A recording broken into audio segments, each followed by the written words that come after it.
Honestly, we we didn't play very well this last weekend. It was very disappointing in the way we performed. Can't take anything away from Southern Illinois. They played 3 outstanding games. The positives for us is that, one, we were able to come out with a win. We scored 1 run this weekend in 3 games, and that 1 run got us a win in game 1, 1-0. And the other positive is that Chelsea Ross was on fire pitching. She threw 2 phenomenal games, very competitive. The Chelsea that we know, which is good going into the home stretch here of the season. The biggest thing that was disappointing for me was offensively we've been doing fantastic at the plate, executing our plan, getting the pitches we want to hit, and really doing damage on those pitches. This weekend we went up against a freshman pitcher who just stepped up and challenged us. I mean, she came right at us. She threw fastballs both sides of the plate, didn't walk anybody, and just completely competed and said, here it is, see what you can do with it. And we didn't handle it very well. The balls that we should be hitting, we weren't hitting. We went away from our plan. We started swinging at balls that were away, that weren't pitches we should be swinging at. And really got ourselves into a mental funk this weekend. I think the girls just continue to try harder, which we have a great group that will continue to fight and continue to try. But the thing that we need to focus on going into the bottom part of our season is we've got to stick to what we do well. We can't go away from what we do well, and that was a big red flag for us this weekend. But if you look back at our season, we've only had back-to-back losses 2 other times this year. To open the season, we lost to Nebraska and St. Louis, and we got hot.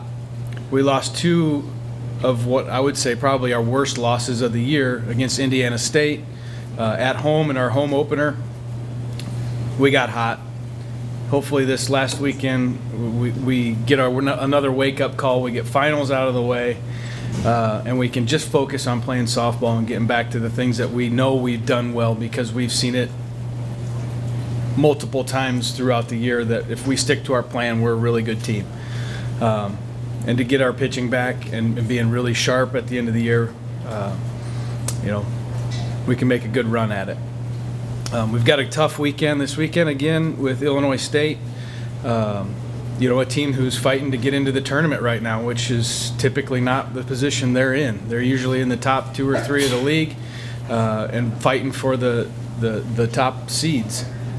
This year they're in a different situation where they're fighting at the bottom, trying to get in, and they're in a kind of a 3-way fight right now with Indiana State and Missouri State, who they go up against each other. So one might knock the other one out, but they've got to do a good job fighting to get in as well. So, and we've still got ourselves positioned in a way where we can get into that at least the 2 seed, if not maybe the 1 seed, if good things happen for us. So, we've dropped a few games that we positioned ourselves to really take advantage of it. Right now, we're our backs are against the wall a little bit to get into that top 2 seeds, but we can still do it if we play well. So, any questions?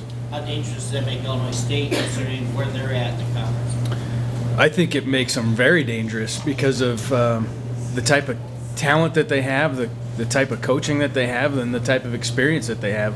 I mean, traditionally they're a team that's, like I said, fighting for the championship every year, and it's a different it's a different feel for them. You never know how they're going to handle that type of a situation.